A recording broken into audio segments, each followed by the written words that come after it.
नमस्कार, राजकीय कट्टावरती आपल्या सगळ्यांचं मनपूर्वक स्वागत। आज आपण कळंब धाराशिव या विधानसभा मतदारसंघाचा आढावा घेणार आहोत। 2 दिवसापूर्वीच निकाल जाहीर झाले। या निकालामध्ये आमदार कैलास घाडगे पाटील यांनी या मतदारसंघातून दुसऱ्यांदा विजय मिळवलाय आणि या विजयाची नेमकी कारण काय आहेत, त्यासोबतच अजित पिंगळे यांच्या पराभवाची नेमकी काय कारण आहेत, ही कारणांचा आढावाच आपण आजच्या या व्हिडिओमध्ये घेणार आहोत।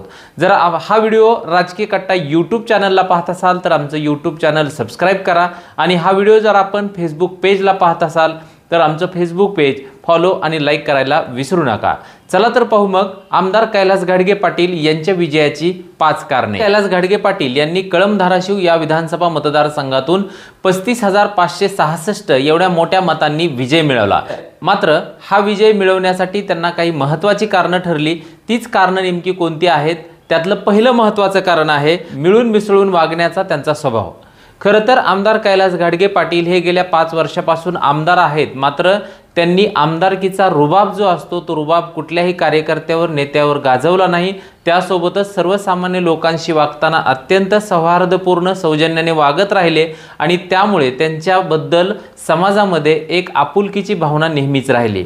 हा माणूस चांगलं करेल की नाही निश्चित नाही, पण कुणाचं वाईट करणार नाही अशी त्यांची प्रतिमा समाज मनामध्ये झाली आणि तीच प्रतिमा त्यांच्या विजयासाठी महत्त्वाचं कारण ठरली। कारण समाजामध्ये अनेक लोक तटस्थ असतात, हे लोक तटस्थ असताना देखील आमदार कैलास घाडगे पाटील यांच्याबद्दल चर्चा करत असताना त्यांच्या बाजूने बोलत होते की त्यांच्याबद्दल ज्यावेळी विषय निघेल त्यावेळी त्यांच्याबद्दल त्यांचं लोकांचं सर्वसामान्य लोकांचं मत हे पॉझिटिव्ह येत होतं आणि ही गोष्ट त्यांच्या विजयासाठी महत्त्वाचं कारण ठरलेली दिसून येते। एकनिष्ठ आमदार म्हणून राज्यात जशी ओळख त्यांची निर्माण झाली तशीच या मतदारसंघात देखील त्यांची ही ओळख निर्माण झाली होती आणि राज्यामध्ये ज्यावेळी 20 जून 2022 रोजी सत्तांतर घडलं त्यावेळी सत्तांतरामध्ये आमदार कैलास घाडगे पाटील यांनी निम्या रस्त्यातून परत आल्याचा जो प्रचार त्यांच्या कार्यकर्त्यांनी केला त्यासोबतच खासदारांनी केला, तो प्रचार देखील लोकांना अपील झाला आणि त्यामुळे त्यांची ओळख राज्यात एक एकनिष्ठ आमदार म्हणून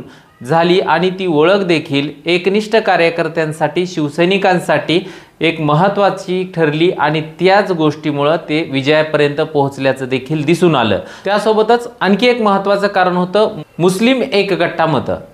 कळंब धाराशिव विधानसभा मतदारसंघामध्ये मुस्लिम मतांचं प्रमाण हे मोठ्या प्रमाणात आहे। जवळपास 50,000पेक्षा जास्त मतं या विधानसभा मतदारसंघात आहेत आणि ती मतं बहुतांश प्रमाणात कैलास घाडगे पाटील यांच्याकडे गेल्याचं बोललं जातं।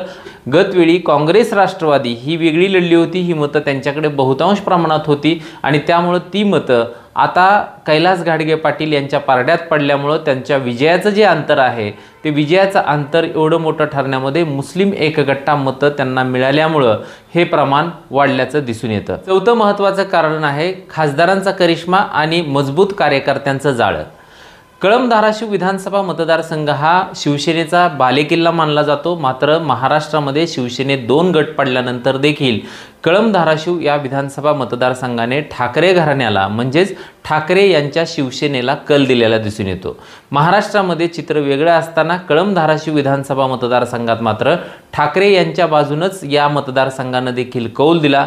यामध्ये महत्त्वाची गोष्ट होती खासदार ओमराजे निंबाळकर यांची भाषणं।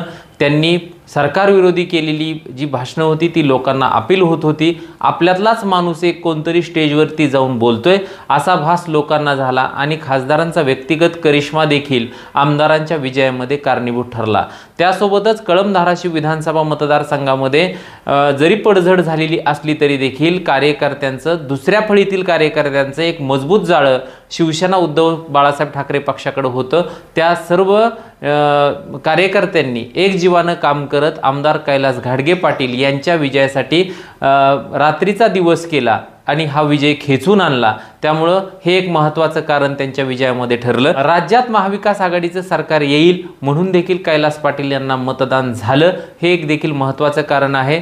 राज्यात निष्ठावंत आमदारांमध्ये कैलास पाटील यांची गणना होत असल्यामुळे जर राज्यात महाविकास आघाडीचं सरकार आलं तर कैलास पाटील हे मंत्री होऊ शकतात असा मेसेज कार्यकर्त्यांमार्फत, शिवसैनिकामार्फत, महाविकास आघाडीच्या मार्फत देण्यात येत होता। ते कळंब धाराशिव विधानसभा मतदारसंघाला दुसऱ्यांदा मंत्रिपदाची लॉटरी लागेल असा आशावाद सर्वसामान्य मतदारांना होता आणि त्यामुळे देखील अनेक तटस्थ मतदार हे आमदार कैलास पाटील यांच्याकडे वळल्याचं दिसून येतं। एक आमदार कैलास पाटील यांच्या विजयाचं महत्त्वाचं कारण ठरलं।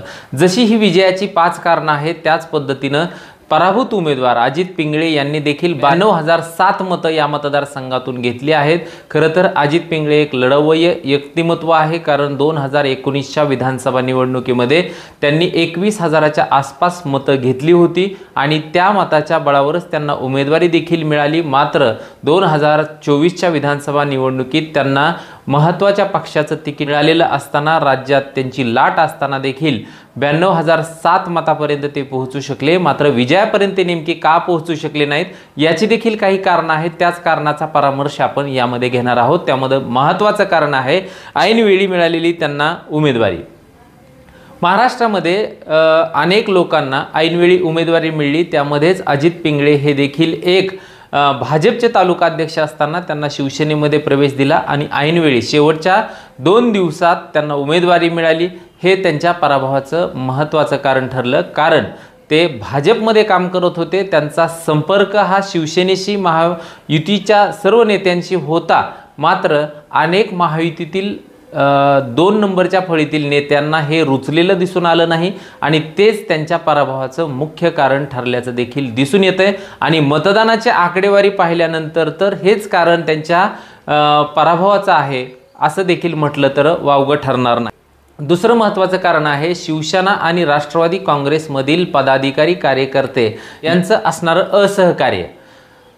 अजित पिंगळे यांना शिवसेना पक्षाकडून उमेदवारी मिळाली त्यावेळी ज्या पद्धतीनं काही जण खुश झाले होते त्याच पद्धतीनं या ठिकाणाहून लढण्यासाठी जवळपास 15 ते 16 जण इच्छुक होते। त्यामध्ये काही जण तगडी इच्छुक होते, काही जण केवळ इच्छा व्यक्त करणारे होते। मात्र हे सर्व इच्छुक हे 2-3 दिवस तरी त्यांच्या नाराजी काढण्यात अजित पिंगळे यांचा वेळ वाया गेला आणि त्यांनी म्हणावं तितकं सहकार्य पहिल्या काही टप्प्यात केलं नाही आणि त्या टप्प्यामध्ये अजित पिंगळे यांचा प्रचार देखील थंडावला होता। मात्र मध्यंतरी ज्यावेळी श्रीरंग बारणे यांनी धाराशिव विधानसभा मतदारसंघाचा दौरा केला त्यानंतर ही यंत्रणा बऱ्यापैकी कार्यान्वित झाली होती। मात्र तरी देखील आमदारकीच्या रेसमध्ये असणारे अनेक कार्यकर्ते, नेते यांनी मात्र शेवटपर्यंत प्रचाराकडे फिरकलेले दिसलं नाही आणि तेच त्यांच्या पराभवाचं एक महत्त्वाचं कारण ठरलं।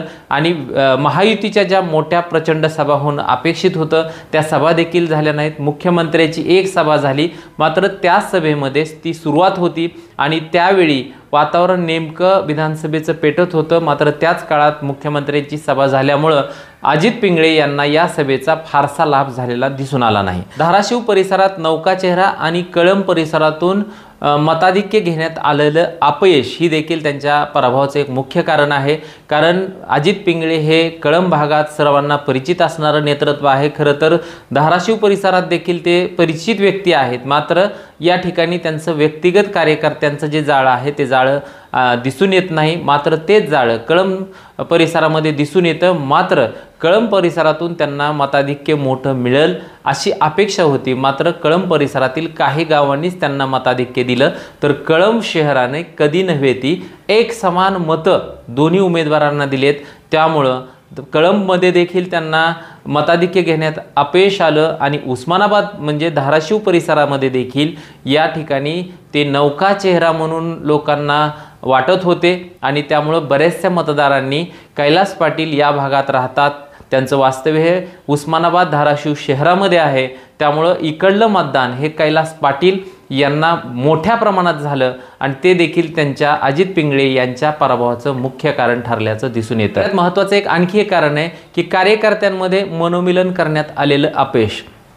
खरं तर या ठिकाणी डॉक्टर तानाजी सावंत आणि आमदार राणा जगजितसिंह पाटील यांना मानणारे कार्यकर्ते मोठ्या प्रमाणात आहेत, मात्र यांच्या कार्यकर्त्यांमध्ये मनोमिलन होण्यासाठी एखादी संयुक्त सभा होणं आवश्यक होतं। डॉक्टर तानाजी सावंत असतील किंवा आमदार राणा जगजितसिंह पाटील असतील या दोघांच्या संयुक्त सभा होणं अपेक्षित होतं, मात्र त्या कोणत्याही सभा या मतदारसंघामध्ये झाल्या नाहीत आणि ते देखील एक पराभवाचं कारण अजित पिंगळे यांच्यासाठी ठरलेलं दिसून येतं। मात्र तरी देखील अजित पिंगळे यांनी 21,000वरून आता 92,000वरती मजल मारलेले आहे। त्यामुळं त्यांच्या हातात वय हा फॅक्टर देखील आहे। त्यामुळे येणाऱ्या आणखी निवडणुका आहेत, त्यामध्ये कदाचित पुढे काही घडू शकतं। त्यामुळं पराभवाने खचून न जाता आणि विजयानं हुरळून न जाता या दोन्ही उमेदवारांनी पुढे जर कार्य केलं तर निश्चितपणानं या कळंब धाराशिव विधानसभा मतदारसंघात काही घडू शकतं। या विजयाच्या कारणाशिवाय अन्य काही आमदार कैलास घाडगे पाटील यांच्या विजयाची कारणं आहेत का, त्यासोबतच अजित पिंगळे यांच्या पराभवाची याशिवाय आणखी काही कारणं आहेत का, या दोन्ही गोष्टी आपण आम्हाला कॉमेंट बॉक्सच्या माध्यमातून कळवू शकता। आणि आमचा हा व्हिडिओ जर आपल्याला आवडला तर तो लाईक आणि शेअर जरूर करा। याच ठिकाणी थांबतो। धन्यवाद।